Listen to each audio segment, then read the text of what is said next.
Chapter 43. Hermann changes his mind. Eltraud was standing by the window of her drawing-room, looking out at her estate. Though it was summer now, the lake was still grey, and a cold wind rippled its surface. She was alone. Uncle Conrad was leaving Bad Hexenfeld to follow the dentists to a new, more fashionable spa in the south. The dentists had convinced him that the waters were hotter there and smelt stronger, and that the treatment was far more up-to-date. At least, that was what the Baron had told her. But he knew he was angry with her for having pretended that Annika was her daughter, for having deceived the family about Annika's birth. But Mathilde, too, was angry. She'd been fond of Annika, she said. It was all right to borrow the belongings of a true daughter, but not to pretend to have a daughter, and then take them away from those who loved her. Eltraud thought this was nonsense. She'd so nearly succeeded in her plan. If only she'd had that wretched dog put down when Hermann had first tied a firecracker to his tail. And if she'd succeeded, everyone would have grovelled at her feet. But it was no good thinking about the past. Only the future mattered now. And the future was Hermann and Spittal, and the great inheritance of the von Tannenbergs. There had always been von Tannenbergs at Spittal. Always. Since the first Ritter von Tannenberg had conquered this marshy corner of Norrland, and built his great fortified house, and dug his moats, and put iron studs in his doors. There had been von Tannenbergs, with their proud flag fluttering in the wind. And there would always be von Tannenbergs. Everything she had done for Hermann. In 5 years, he would ride in at his gates, a full commissioned officer, and she would hand him the keys of his kingdom.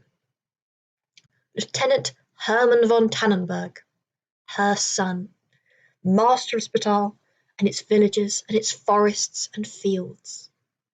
And after Hermann would come his sons and his sons' sons, and then she would die content. She put on a shawl and went out of doors to stand on the terrace.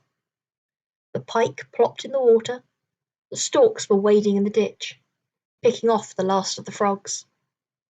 At least she had made the roof sound and repaired the stonework. Spittal would be safe now for many years. She was still standing there, lost in her dream, when she heard a carriage turn into the courtyard, and went to see who could be calling at this time of day. The carriage was unfamiliar, but the letters on the side made her heart pound. St. Xavier's Military Academy for the Sons of the Nobility. The carriage stopped, and the 2 men in uniform got out. A captain with a weather-beaten face and the ribbon of the Iron Cross on his chest, and a young lieutenant who turned and spoke to someone huddled in the back seat. The huddled figure straightened itself and stepped out onto the cobbles. It was Hermann. Not in his St. Xavier uniform, with the cap and the swagger stick and the shiny boots. Hermann, in a cloth jacket and trousers, with a woolen cap pulled over his forehead. He looked pale and ill, and when his mother went towards him, he turned away. "Hermann!" she cried. "What has happened? Why are you here?" The boy did not answer, and she saw that he was trembling. "May we have a few words with you? In private," said the captain. Frau Eltraud led them into the drawing-room. "What is it?" she cried again. "Is he ill?" The captain bent his head. "Yes, you could say that. It would be the kindest way of putting it. We've had to expel him, Frau von Traubenberg. He is not suitable for St. Xavier's." "Not suitable? What are you saying? He has thought of nothing but the army all his life." "Nevertheless, He is quite unsuited for army life. I'm afraid the boy is a coward and a weakling.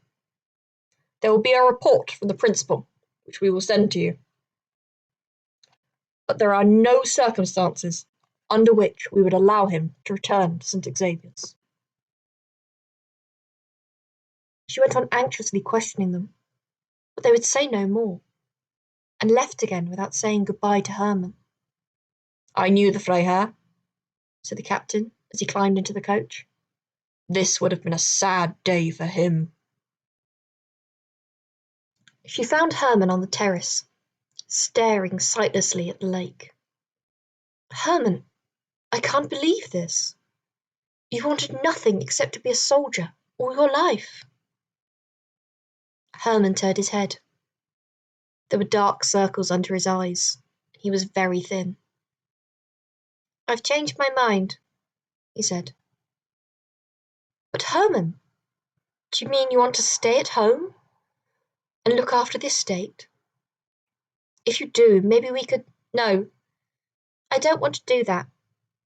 I want to be a painter."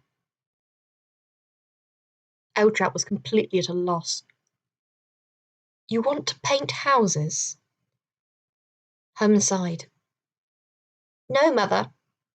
I want to paint pictures. I want to go to Paris and study to be a great painter. Carl Gottlieb is going to live there. You remember Carl Gottlieb? He wrote and told me what kind of tooth mugs I had to bring to St. Xavier's. He was the only one who tried to help me." Hermann faltered, then went on in a low voice. "When I first came, the other boys pushed me onto the ledge outside the dormitory window and shut me out. It was very narrow and very high up, 3 floors. You had to stand there all night and not make a sound. It was a test, an initiation. But after a few hours, I got giddy, and I was sure I was going to fall, and I called out and shouted, and a teacher came and let me in again. And after that, none of the boys would speak to me, except for Carl Gottlieb. And then he ran away, even though his father's a field marshal and very high up. When he'd gone, they used to hang me from the hooks in the cloakroom wall and pretend to charge me with their bayonets." Hermann's voice shook. Eltraut tried to take this in. She thought of anything except that her son would turn out to be a coward. "You're being quite ridiculous, Hermann. No von Tannenberg's ever been a painter." "Then I will be the first. Carl Gottlieb has a sister who has a studio in Paris. She's very modern. And she would help us. We think we could find some more people to join us, and then we could become a famous group of artists." "Hermann, you're mad. There have always been von Tannenbergs at Spittal. Always." "Yes, I know. But if you sold Spittal, there'd be enough money to pay for our painting lessons, and you could come and have a flat near us. We'd let you attend our exhibitions and everything." Eltraut tried to gather herself together. "My poor boy, you've lost your reason. There have always been von Tannenbergs at Spittal since—" Hermann put a hand on her arm. "I know, Mother," he said patiently. She saw that a little colour had returned to his face. "I know that there have always been von Tannenbergs at Spittal. But that doesn't mean they have to go on being von Tannenbergs at Spittal. You must see that. Carl Gottlieb says there's been von Tannenbergs at Spittal for long enough, and I entirely agree with him." 3 weeks later, Annika came downstairs to find a letter from Gudrun, who wanted Annika to send her some more kerchiefs, like the one she'd given her at Felsenheim, and a snood for her hair. "There's been a terrible row here," she wrote. "Hermann came home. He's been expelled, and he's going to Paris, and Aunt Eltraut is going with him. She tried to make my father come too, but he said there was nothing to shoot in Paris except people, so he's staying with us. Mamma won't speak to Aunt Eltrad ever again, she says, because of trying to take away her husband, and also because she thought you were really her niece, and she got fond of you, though I can't see how Aunt Eltrad could have known they gave her the wrong birth certificate. Spittal has been sold to a man who makes saucepans. He made Aunt Eltrad sell him the family crest too, the one about "Stand ye aside, ye vermin who oppose us," because there are people who pretend to make better saucepans than him, and they are vermin, he said. He's very rich, and has a son who's a bit older than me. Of course, I couldn't ever marry anybody who is lowly born. At least, I don't think I could, but he's very handsome. I don't suppose you could send me a lace collar, like the one you had on your brown velvet dress as well. We don't seem to have any money for clothes again. But Papa says we won't have to dig a pear pit. At least, not yet. With best wishes, Gudrun.